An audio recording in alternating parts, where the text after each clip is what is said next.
Hello, everyone. This is a podcast about all things well being and modern wellness practices. And today I have Jess with me, and she is a dance and creative coach and other things that she will tell us about. And I'm very excited to speak with her about her process into dance and movement and developing a very powerful creative process. Hi, Jess. Thank you so much for being here. Thanks for having me, Anna. It's great to be here. So I wanted to start with your background and how you got into dance and movement and coaching. So maybe a bit about like your story about how you got to where you are now. Sure.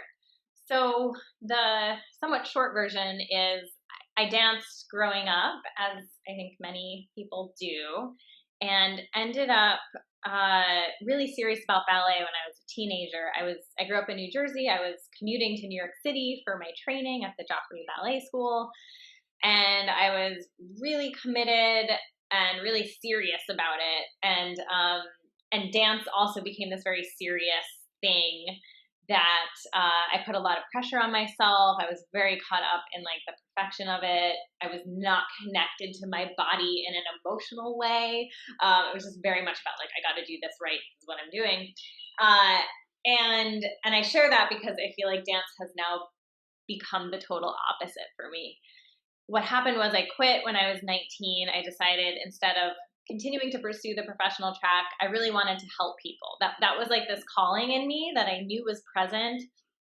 And at the time, I didn't see how dancing, at least in the way that I was doing it, was going to really help anyone else in the world. So I was like, I'm going to study psychology, which is what most people do when they don't know what to do with themselves, but they want to help, right? So I studied psychology, sociology, kind of branched off in a very liberal arts kind of way, and still didn't know what I was doing with my life until I started to come to terms with my own health issues. I wasn't getting my period naturally at all. I never got a period as a teenager. They put me on the pill. They diagnosed me with polycystic ovarian syndrome. And so I finally was like, okay, I need to do something about this, I think. I just don't feel like myself. Something was off. And so long story short there, I found a woman, Elisa Vitti. Her company was called something different then, but now it's Flow Living. And she helped me to really get my body back into its rhythm, get my period back naturally, get off the pill. And once I did that, I was like, this is amazing. I want to do this too. Like if I finally saw like something being modeled for me that I was like, oh, I could do this. Like this actually feels right because it was a holistic perspective and it was helping people. And so I went on to get certified as a holistic health coach. I started working with Elisa on her team and, getting additional women's health training by her, started seeing clients. I spent a long time in that world as a women's health coach. And so that was like the early days. And then as I kept going, I started to realize, oh, there's something else missing now. Okay, like I helping people, check that box, right? I'm working with people, I'm teaching groups, I'm doing individual stuff, I'm working with an amazing company, but there was something that was missing where I felt like I had left myself out. I didn't, and like the dance whisper was coming back, but I was like, I'm like 26 now, 27. It was like around like those 2 years was like a big turning point for me where I was like, how can I dance again? Like, I didn't want to go back to what it was for me, but there was something calling me. So I decided to explore that part of me very like secretly. I wasn't like doing it publicly on TikTok like I am now, even though there was no TikTok at the time. But it was just this like personal process of getting back in touch with myself through dance, but in a different way. And I could tell you more of the story from there on, but that was really how I got into what I'm doing now. And the years after that have been like the last 10 years or so have been about the gradual merging of dance into the coaching work that I'm doing, into pretty much everything that I'm doing. I feel like that having that outlet of making dance videos was a big part of what brought me back to myself, awakened my creativity, and really influenced the direction that my whole business was going. Well, dance videos sounds really fun. So, and I recently watched your interview on those, and that was a really great interview. Um, and it's really great to hear your transition into how you started doing dance and movements and creativity. So, before we transition into talking more about that, I wanted to know one or two practices that are really important to you personally that you practice or share with people. Sure.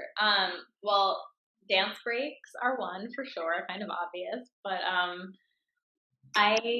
I like to do a version where I just hit shuffle on my spot. I use Spotify, but whatever music source you have, I like to hit shuffle, and I like to just see what random song comes on and dance to it, or dance to a couple of songs. It's something that's really accessible. It's a good way to like shift energy or your mood, or just get into your body a little bit more. Another practice that I really love is morning pages, which Julia Cameron in her book The Artist Way was where she introduced it. And that's pretty much waking up first thing in the morning and doing 3 pages of free writing as a way to almost like empty your mind of all the random chatter and just kind of open up some more creative space. Do you ever write about your dreams then? I do. When I can remember them, I will. I don't always remember them, but yeah. The morning pages sounds really interesting. I've heard about like writing practices in the morning, but I never tried that before. But it's really awesome to hear that you incorporate writing as well. And I see on your website, writing is something you offer as well, right? Just as a side note. Hmm. Um, Yeah, it's been also kind of like an interesting evolution with, I've been a writer, I guess, as long as I've been a dancer in a way. And yeah, so I do, in addition to like my own blog and the book and other things that I work on personally, I help other entrepreneurs to get clear on their messaging, to start expressing themselves through words. yeah. I wanted to move on to some of the points in your journey into dance and movements. And if you could walk through some of those points that were like either pivotal or very memorable of those 10 years that's taken you to kind of what you offer now and how you develop the kinds of things that you offer Mm-hmm. Yeah. Huh. I would say pivotal moment would be, I mean, one that comes to mind is when I was first trying out teaching dance classes, or not first, because it took kind of like a little while to get going. But I remember one of my creativity coaching clients who I knew had danced, and I invited her to come take this class that I was trying out. And it ended up that she was like the only student for a couple of weeks in a row. And so, I had a showcase coming up because I was hosting shows for my coaching clients who were working on any type of creative project, and they were going to present it at the end of the program. And so as I was working on that, I was like, "Hey, Kate, what do you think? Like, what?" Because we were working on some like dance to Elastic Heart by Sia, and I was like, "What would you think if we like performed this in the showcase? Maybe we can get a few other people to join us." And she was like, "Yes, I'm in. Let's do it." And I was like, "Okay." And then I put out word, and then we had like 4 more people join, and that was, I feel like, even though I had taught random workshops and things a little bit before that, that was really the start of dance being a bigger part of my work in an outward way, I think, because I called it You Can Dance Again at the time, and it was our first You Can Dance Again group, and it was just a really awesome experience to guide people who hadn't danced in a while back into their bodies and into this creative process. And it was a collaborative choreography process, so we were working together to complete a dance and performing it, and that felt pretty pivotal, or at least that's what comes to mind when you ask the question. I wanted to know on that note. So the dance breaks, they seem like a small idea that you really have expanded throughout the years. And it's a very personal thing to you, but you've also been able to share that with others. I wonder if you could speak a little about, what they mean to you and how you've been able to incorporate them into different either programs or offerings. The dance breaks themselves. Mhm. Um, yeah. And do you mean like, so what they mean to me and how I've been able to incorporate them? So it seems like you've really developed um, bigger programs or kind of incorporated them into different ways that you work with people. And I think that's really interesting and really unique because a lot of times coaching will have a lot of like talking, and there may be other modalities like breath work or sound. But I haven't experienced many coaches kind of introduce like stand up and move in any, unless you work with like a dance teacher in a dance class or sign up for a movement class of any kind. Yeah. So I love that you incorporate like actually like move your body in any way as like an integral part of whatever you're doing. Gotcha. Yeah. Yeah. And for me, it was just a natural evolution of my coaching practice and what I felt was part of my gift to give, but also felt really relevant with the people I was working with because it's one thing to talk about getting in your body more, and it's another thing to actually just do it. And I found that, yeah, really just like, and this is really right. It's what so much is about is just getting out of the thoughts in our head up here and bringing it into reality. Like, okay, I'm feeling anxious. How does that feel in my body? What am I going to do with that? Okay, I feel tight in my chest. Okay, all right, let's work with that, right? Like, let's start to move it. And if you start to, being in a process, especially when you have someone guiding you, can be really powerful to just see like there's so many answers that our body dance into your answers is another title I've used for many different things. But like, I really feel like we can dance into our answers. I'm looking at something written on my board right now that says that because the body stores so much emotions, trauma, um, things from our history that we've pushed aside, clues to our future. There's all these things that, like, when you start to open up, it shifts our neural pathways. There's been studies done that show how dance, in particular, different than other kinds of movement, actually shifts the way that we think. It opens up creativity, and so it's a really powerful modality for that reason. So yeah, so it's, and I love that it, because it's, yes, it's a part of my creative club, which is the group creativity coaching program. I use it in private work with people. Some people more directly, where dance is the main focus, but other people where we're just working on other things in life. And dance is this beautiful tool that helps, accelerate the transformation. Mhm. I love that you really kind of found that you seem like you really love dance, and that throughout your process you've been able to come back to it and really like create something that means so much, like such a personal like thing that you offer and work with other people. Yeah.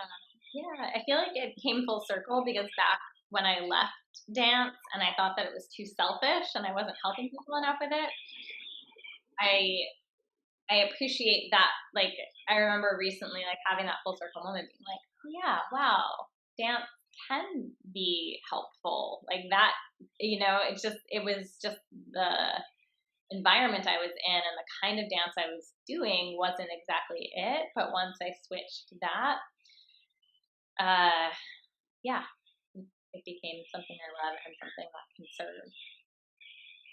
I wanted to ask about one thing that the phrase that you use, helping people, it's a very common phrase. Um, I was wondering if you could spend a few moments about talking what that means to you and what that feels like to you, because it seems to be like an important concept for driving a lot of your actions. Mhm. Yeah, that's a good question. I mean, my relationship to that phrase has changed a lot over the years, I will say. Because I think in the beginning, due to my upbringing and the modeling of my parents, like many people, I think it was easy for me to learn that helping people was the priority. So help people before you help yourself. If you don't, you're selfish. And I was an only child, so I feel like I did everything possible to avoid being that typical spoiled brat only child. I was like, nope, that's not me. And so a lot of the early parts of my life were very much about like uh, not paying attention to my own needs, not taking care of myself, but doing everything possible to help other people. Throughout my 20s, like my work, in once I found a way to help people, that became the thing that I was like obsessed with. Like that was just my work was the main focus, you know. Yeah, at the expense of I think many things for myself. So the real work that I've been doing personally over the last bunch of years has been re-examining what place helping people has in my life and how can I help myself first. So it's kind of like, you know, you can call it different things like codependency, the only word that comes to mind, right? Like the codependent way of being is very much about like, oh, I'm so tuned into everyone else's needs, and that is what's driving my actions, right? And I think those of us who are sensitive, intuitive people, often creative as well, right? Because they all are kind of connected. It's really easy. And that's a great skill to have when you're a coach or a teacher or an artist, right? Because you're able to take what's going on around you and really feel into it, you know, be able to do something with that. So that's been really big for me, is realizing how big those patterns were in my life and how certain things in my personal life that I felt like, oh yeah, like, maybe being in a relationship would be nice, or, you know, maybe it's time, whatever, with finances, like different things that I just was like, oh, I'm fine, whatever, it's cool. Starting to really be like, no, it's okay to want those things. It's okay to, you know, so long story to your question, I feel like it's a very complicated phrase, helping people, you know, because, and at the same time, I don't want to stop helping people, right? But it's about finding that balance for me of how to do it in a way that doesn't sacrifice my own needs. Yeah, it's a really interesting phrase and really big, as you said. And thank you so much for sharing your personal kind of journey with that. Mm-hmm. And one thing I wanted to mention is I find this thread in many other conversations of not really like allowing yourself to want certain things or dream about certain things or think, oh, this could like this other idea could be my life, you know, if we're like doing this one thing, but we could imagine something else. So that's something I've definitely been thinking about. So it's really interesting to kind of see other people's journey around concepts and conditionings around certain things. And on the topic of conditioning, I always think it's like that phrase around air, like, you know, that story with the fishes in the water, and like the younger fish was like, where's the water? And the older one is like, you're in it. Yeah. um, it's like we're always trying to see what are we in it, what is around us. So that's really interesting to me. um, One thing I wanted to ask is the process of you becoming a coach and teaching dance, if you could share how that happened and if that's connected with kind of your journey and theme around like that you wanted to give something to the people around you. Yeah. So, I mean, my journey of becoming a coach, I already talked about in terms of like the holistic health coaching. That was how I got my start. And then I branched off from the women's health coaching in particular into more creative life coaching. So I did a certification with someone named Eric Mizell, who's like, he has a creativity coaching certification. And that felt good to me to do something like that, that I was like, oh yeah, even though I'm already doing it, I felt like I wanted, just like an additional thing to the health coaching that would legitimize in a way. Not that anyone really asks about my creativity coaching certificate, to be honest, but that was helpful for me. And I think the biggest for me with my coaching, like being around Elisa in the beginning when she had like a full roster of private clients, and I was very much like her apprentice, you could call it, at the time. So I had someone who was like teaching me things so I could ask questions with, who was like throwing me in the arena and like, hey, I can't speak at this thing. Do you want to do it for me? Or, hey, here, take on this client. I have too many. And this was like when I was really fresh. So her mentorship was, I think, probably uh, the most powerful part in becoming a coach, because I got to see it modeled and I had someone really helping me personally, which I think is really important. And then with the dancing, I danced for so much of my younger life, and I really saw something missing in the dance world, because I came from the more professional dance world, which there's still like, there's Broadway Dance Center. I'm in New York City. There's Steps, there's Perry Dance, there's Mark Morris. There's, a lot of studios, especially at the time, that were just very much like, what do you want to take? Ballet, hip hop, jazz, contemporary, theater, jazz. Cool, go ahead. And then you're in a room full of like a lot of professionals or aspiring professionals, and it can be really intimidating, and it's like very focused on technique. And then there's a lot of Zumba out there, right? Let's face it, there's a lot of Zumba. And not this on Zumba, but that's a very specific kind of dance as well. Most people, I feel, who do Zumba do it for exercise purposes, right? Very cardio heavy, upbeat, right? You're jumping around for like an hour. That's something, right, that exists. And then I think the other thing that I saw was more of the spiritual free-form dance, like 5 rhythms, ecstatic dance, which was wonderful because it didn't have the technique or the workout focus. But sometimes sometimes it felt a little too clicky for me, or it was so free form and open that I couldn't really locate myself, or I felt a little uncomfortable. So at the time, I was really searching. I was like, what kind of dance do I want to do? Well, I wanted a little structure and technique.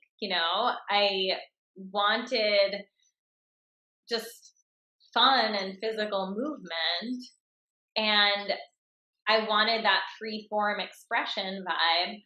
And I also just wanted the community that I used to feel with dance.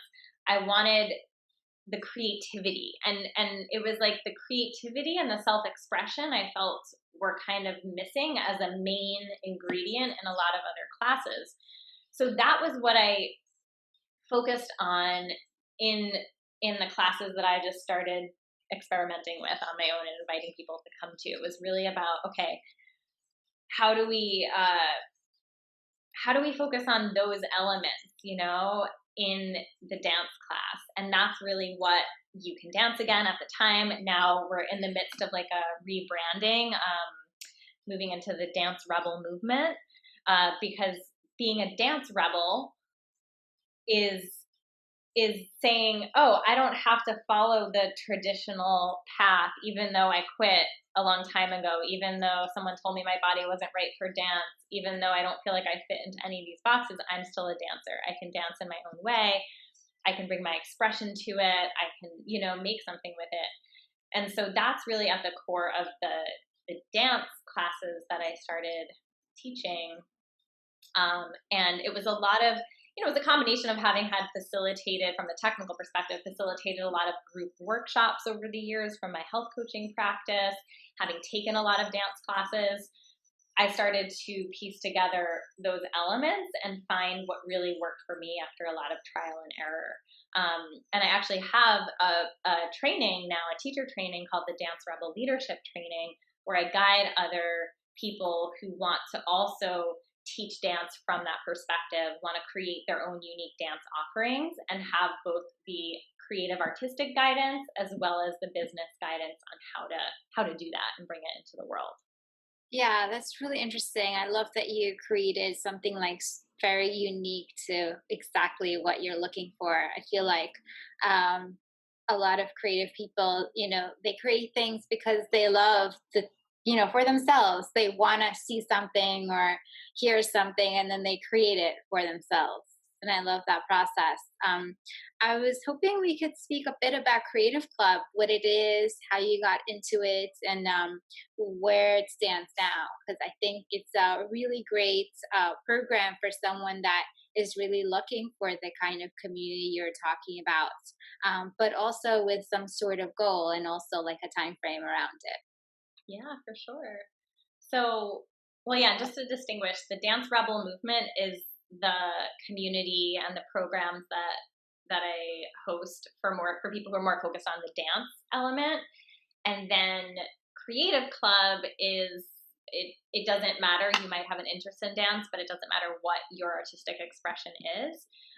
It's for people who are wanting to bring their creativity back into their lives. A lot of people who join Creative Club haven't been able to get there on their own, despite trying the artist way or buying the book and never looking at it, or keep saying I really should start painting again, or this itch to dance won't go away, or I have so many ideas, but I'm not doing anything with them. They're just all up here.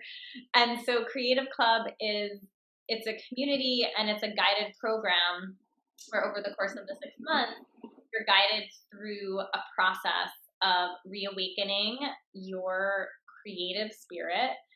And by the end, you get to share a project that you develop over the course of the 6 months.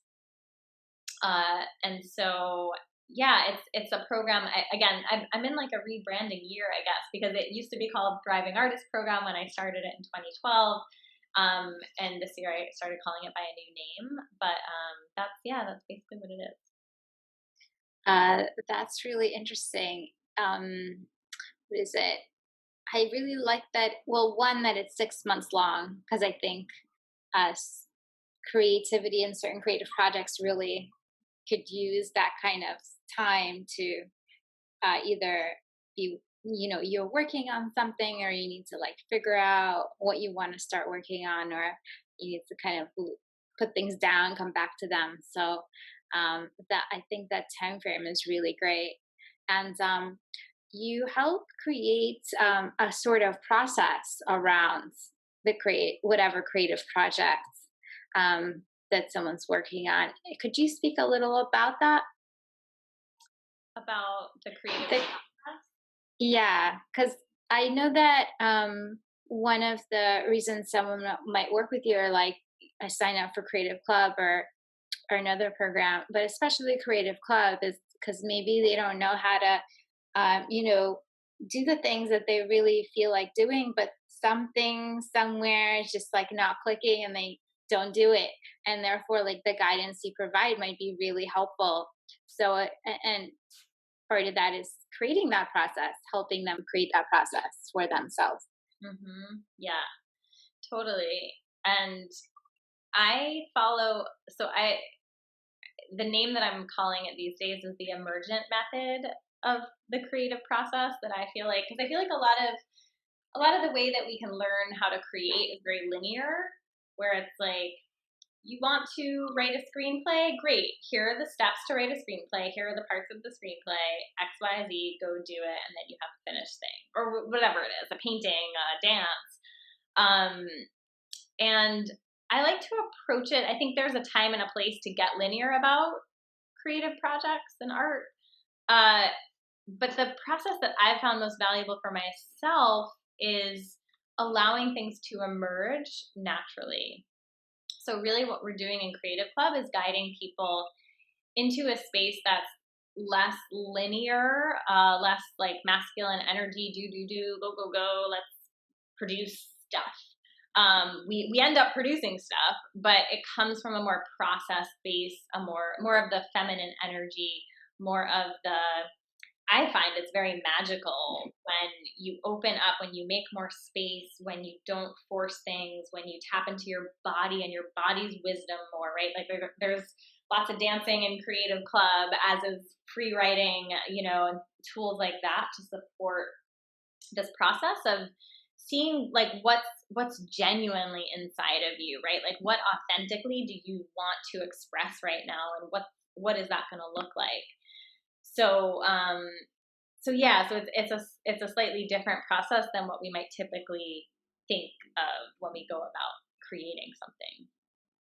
Yeah, I totally agree. I kind of experience that myself sometimes as well. And like, you can't approach every single thing in like a very linear way. And I don't know why that keeps to stay still is the most popular way of presenting processes. But it's good to hear that you help kind of create a container for people to kind of become familiar and more comfortable with kind of jumping back and forth or letting things look down, putting things down, or just experiencing whatever it is that they might want to see or create. I wanted to know a little about the Dance with This book.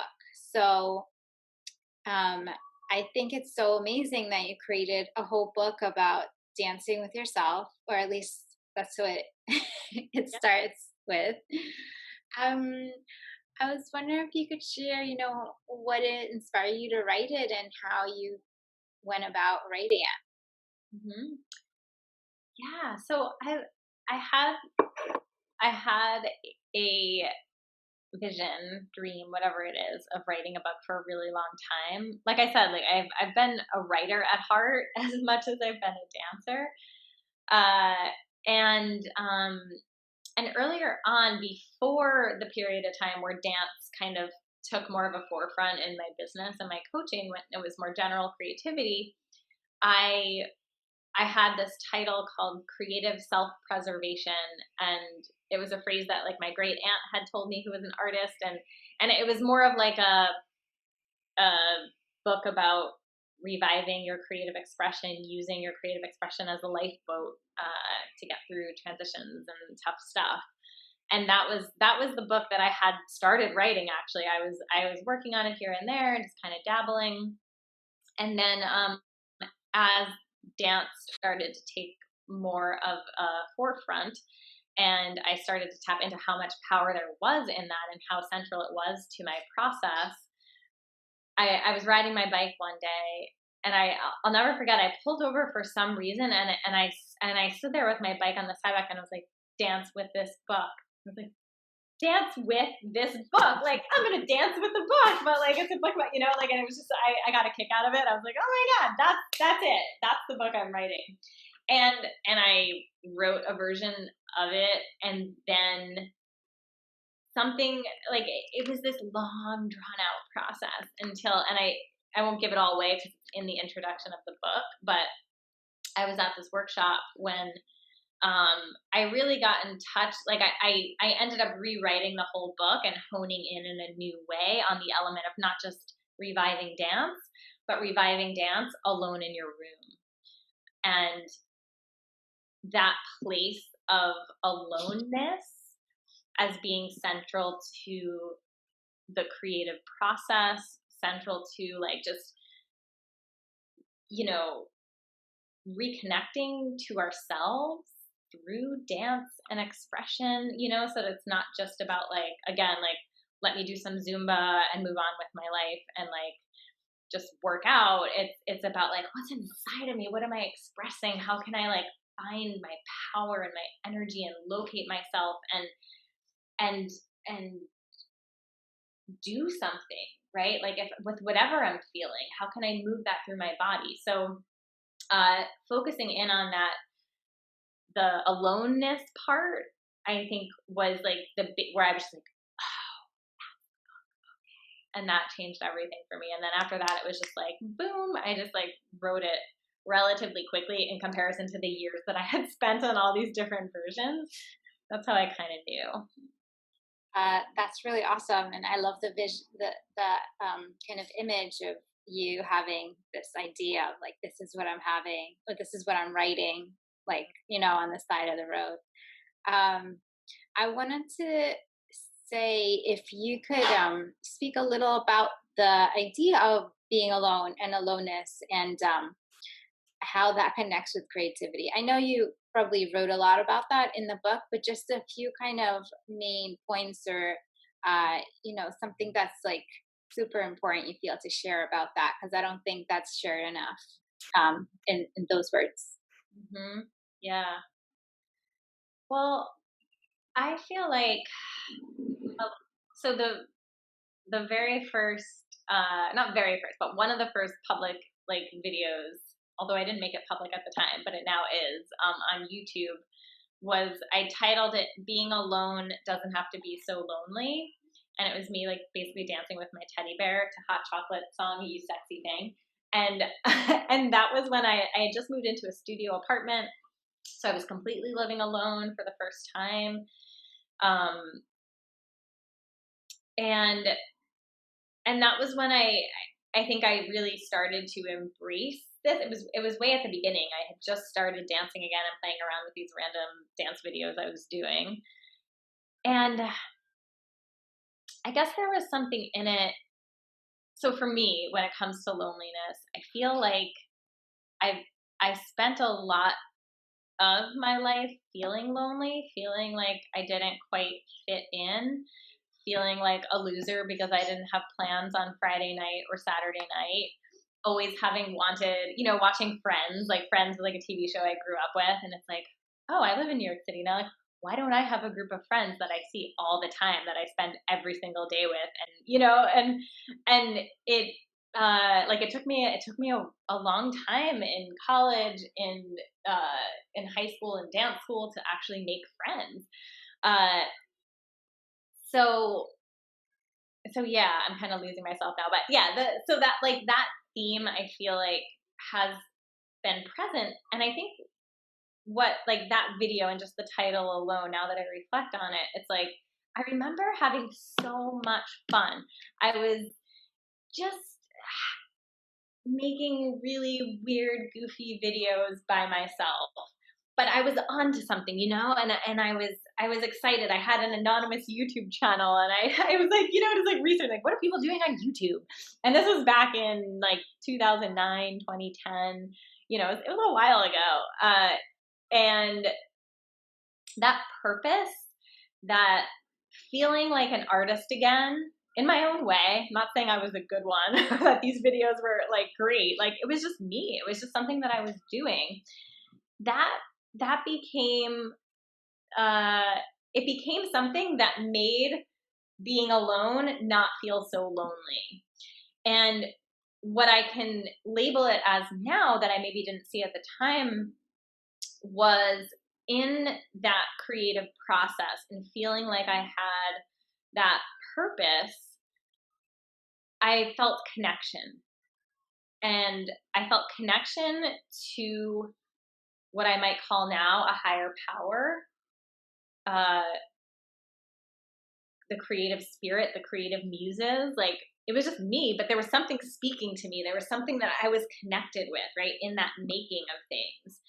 And later, when I eventually started sharing these weird videos I was creating, or whatever it was, there was the connection in sharing something that was authentic for me, being like, hey, I'm lonely dancing alone in my room, and someone else seeing that and being like, oh my God, I'm lonely too. Maybe I'll dance in my room. Cool. Now we're connected, right? So there, the connection piece, it's like, oh, cool. If I can find connection even in those lonely moments, then that's something. And that's me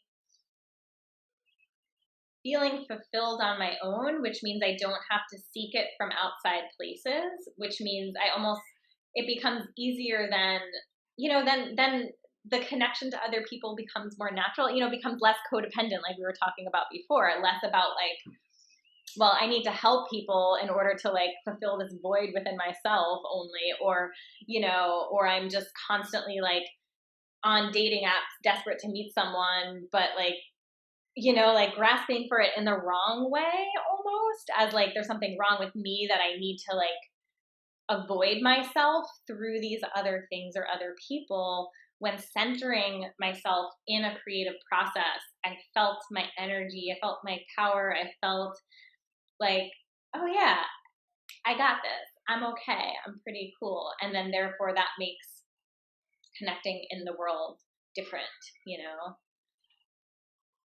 Yeah, I feel that's a great description of the difference between connecting in a way that you're not truly like in tune with yourself, but still you're grasping that's the kind of connection you're doing versus a connection that comes from a more like grounded, content place within yourself.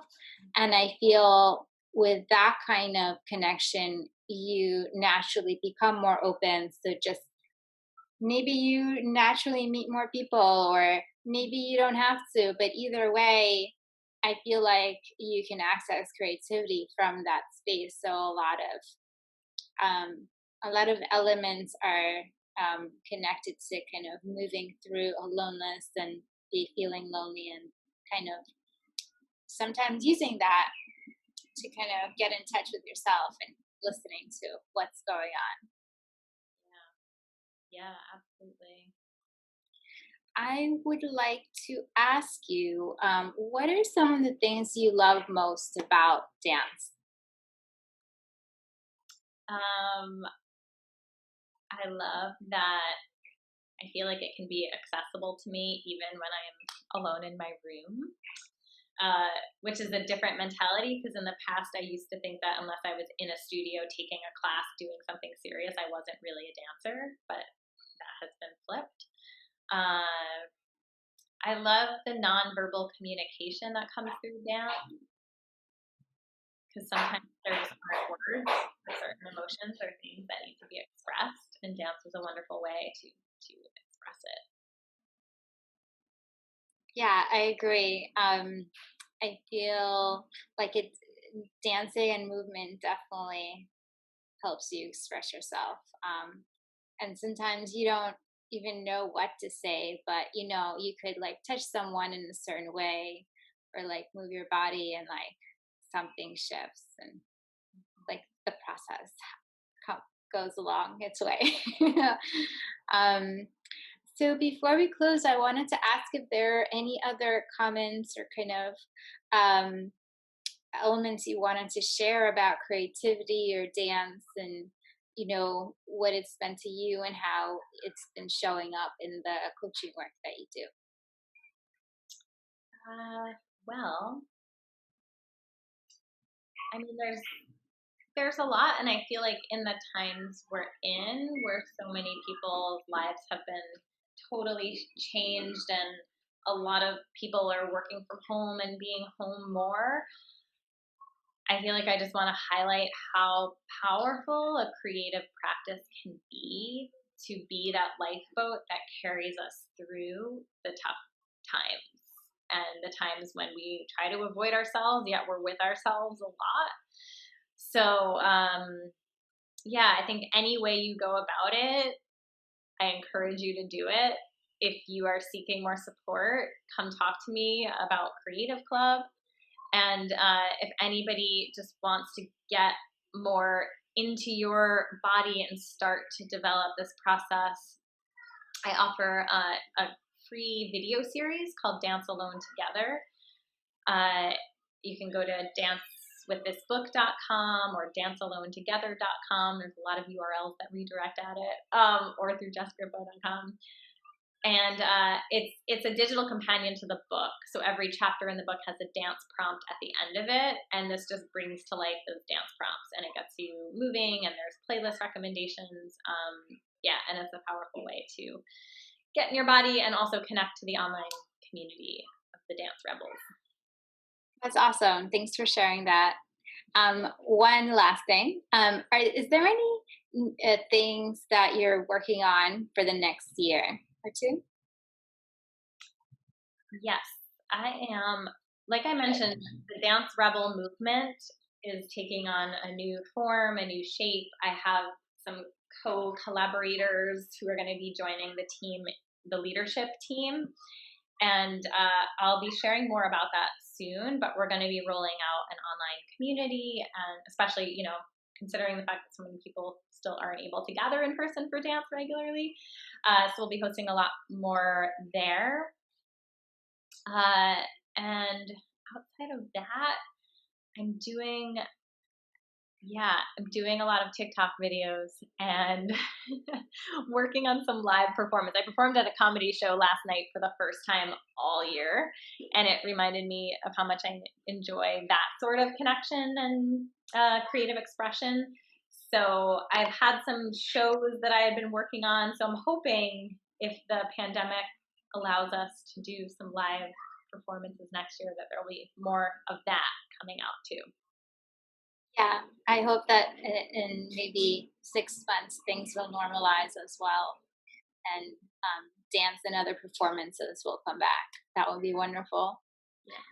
Thank you so much for joining. I really appreciate the conversation and learning about your perspective on dance and creativity. No, thank you for having me. It was great to talk.